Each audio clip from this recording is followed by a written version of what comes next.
আসসালামু আলাইকুম এভরিওয়ান, কেমন আছেন সবাই? নতুন আরেকটি ব্লগে আপনাদের সবাইকে আমার চ্যানেলে আবারও ওয়েলকাম। তো এই যে দেখতে পাচ্ছেন আমি ছাদে চলে আসছি, আসলে বাবার বাসায় আসছি, তো ভাবলাম যাচ্ছি ছাদে যাই। আসলে আম্মু আমাকে ফোন করে ডেকে এনেছে। আমাদের যে জামরুল গাছ, ছাদ বাগানে একটাই জামরুল গাছ, কিন্তু মাশাআল্লাহ প্রতি বছর এত জামরুল ধরে আমাদের এই গাছে, আলহামদুলিল্লাহ। আমরা নিজেরাও খাই, প্লাস রিলেটিভদের, পাড়া প্রতিবেশী সবাইকে দেই।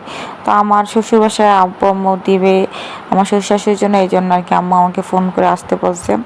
আর আসলে ইদানিং আমার একটু বেশি আসা হয় বাবার বাসায়। আসলে যে বললাম আমি মাসের 30 দিনের ভিতরে 15 দিন মনে হয় এইখানেই আসি। আর এখন একটু বেশি আসা হচ্ছে কারণ ভাইয়া আছে, ভাইয়া আবার কিছুদিন পরেই চলে যাবে, তার জন্য আসলে একটু বেশি আসা হচ্ছে।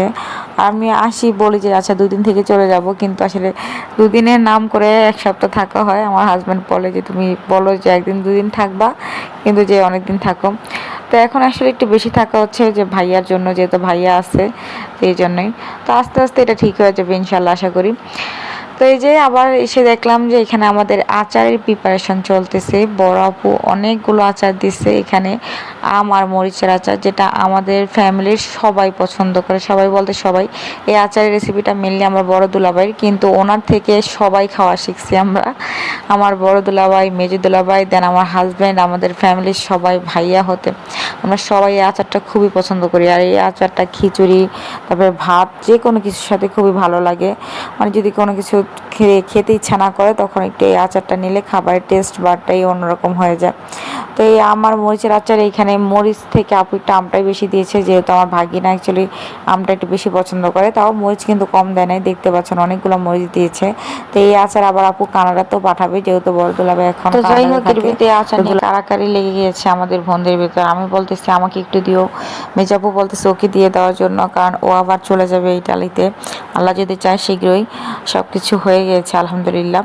তো এখন আমাদের দুজনের চাওয়া দেখে আমার বড় বোন বলতেছে তোমরা নিজেরা নিজেরা বানিয়ে ফেলো, কারণ এগুলো আমি আমার ছেলের জন্য আর হাজব্যান্ডের জন্য বানিয়েছি, আর এত বানানোর এক শক্তি এখন আমার আর নেই। তো বড়াপু এই কথা বলাতে মেজাবু বলছে আচ্ছা ঠিক আছে, আমরাও বানাবো আলাদা করে। তো সে নিজের উদ্যোগে আবার আরও 5 কেজি আচার বানিয়েছে। তা আমি আসলে এবার কোনো আচারই বানাতে পারছি না, যেহেতু বাবু ছোট। আসলে ওকে নিয়ে আমার কাজ করতেই মানে দিন যায় অবস্থা, সারাক্ষণ ওর সাথেই থাকতে হয়। এমনিতেও আলাদা থাকতে চায় না, একটুখানি থাকবে, খেলবে সবার সাথে, কিন্তু আমার সাথেই থাকবে। তো এই জন্য আমি আর আচার এবার বানাই নাই, আপুর থেকে আনবো। তো যেহেতু ছাদে এসেছি, তো ভাবলাম আপনাদের সাথে আমাদের ছাদ বাগানের আপডেট একটু শেয়ার করি। তো এই যে এখানে আমাদের ঢেঁড়স গাছ যে লাগিয়েছে, দেখলাম বেশ ভালো ফুল আসছে। ইনফ্যাক্ট অনেকগুলো ঢেঁড়সও হয়েছে, এগুলো নাকি কয়েকবার নিয়ে খাওয়া হয়েছে। তো আর ঢেঁড়সগুলো কিন্তু খুব ভালো, আমি নিজেও খেয়েছিলাম।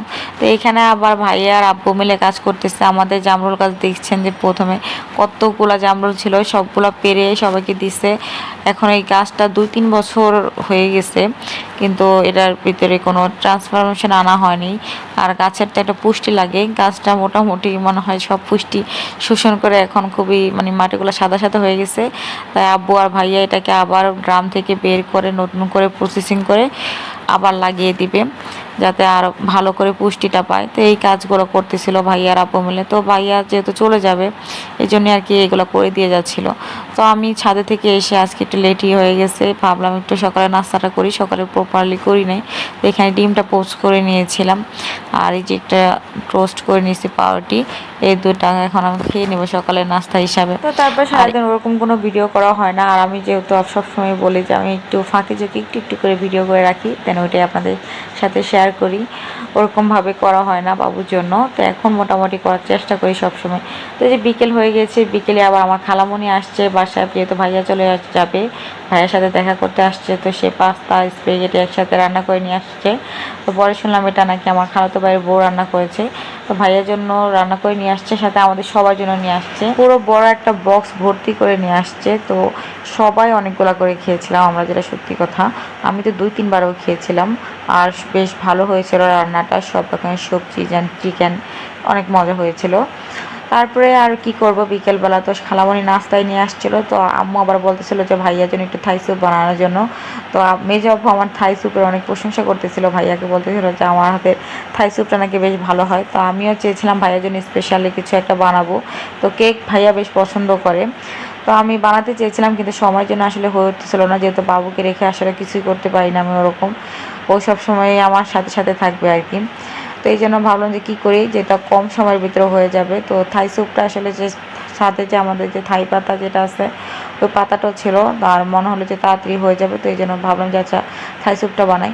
তো যেহেতু স্যুপ বানাতে একটু দেরি হয়ে গেছিলো, তো ভাবলাম আচ্ছা ঠিক আছে এরকম করে কিছু বানাই যাতে রাতে সবার জন্য ডিনারটাও হয়ে যায় আর কি, আর নতুন করে রান্না করা না লাগে। তো এই জন্য রাতে ডিনার হিসাবে আমি রান্না করেছিলাম আমি থাই স্যুপ, আর সাথে চিকেন ফ্রাই করে নিয়েছিলাম আর পাউরুটি টোস্ট করে নিয়েছিলাম। তো আমরা সবাই কিন্তু রাতের বেলা এগুলাই খেয়েছিলাম, আর ভাইও আলহামদুলিল্লাহ বেশ ভালোই পছন্দ করেছে।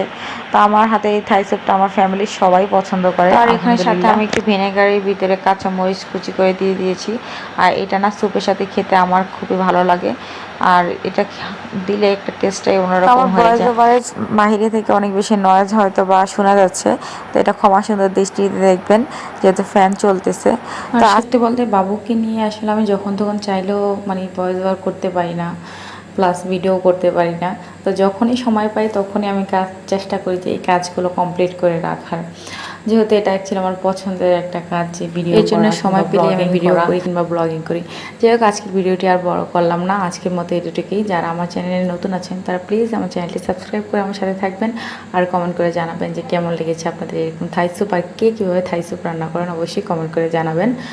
আর ভিডিওটি ভালো লাগে একটা হলেও লাইক দিবেন, আসলে লাইক দিলে তো এমন না যে কোনো লস আছে, তো অবশ্যই একটা লাইক দিয়ে যাবেন, ভালো লাগে এটাই। তো আজকে আমার এটুকুই, আল্লাহ হাফিজ, আসসালামু আলাইকুম।